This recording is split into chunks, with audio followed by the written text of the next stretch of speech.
سود جب آتا ہے تو معیشت ڈوب جاتی ہے، سود پہ جب کاروبار چلتے ہیں تو چین سکون برباد ہو جاتا ہے۔ میرے رب نے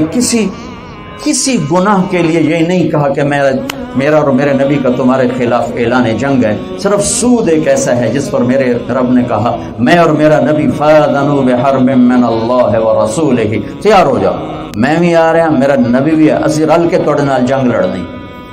وہ جنگ یہ نہیں کہ وہ ہمیں کوئی باندر خنزیر بنا دے گا، وہ جنگ نظر آتی ہے کہ حالات اس طرح چکی کی طرح پیس کے رکھ دیتے ہیں۔ جب اللہ کا امر سود ٹوٹتا ہے، چونکہ اس سے غربت بڑھتی ہے، پیسہ چند ہاتھوں میں آتا ہے اور غریبوں کے چولہے بند ہو جاتے ہیں۔ اور میرے رب کو اپنے غریب بندوں سے پیار ہے، وہ فرما بردار ہوں یا نافرمان ہوں، اسے غریب سے پیار ہے۔ میرے نبی نے فرمایا عائشہ اگر تو چاہتی ہے نا کہ قیامت کے دن اللہ تجھے اپنے قریب کرے تو تو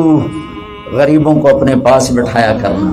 غریبوں سے پیار کرنا اور غریبوں کو اپنے پاس بٹھانا، تو اللہ تجھے قیامت کے دن اپنے پاس بٹھائے گا، اللہ تعالیٰ تجھے اپنا قرب نصیب فرمائے گا۔ بھائیو، ہم سب حکومت پہ چڑھائی شروع کر دیتے ہیں، حکومت نے پالیسی غلط بنا دی، حکومت نے یہ کر دیا۔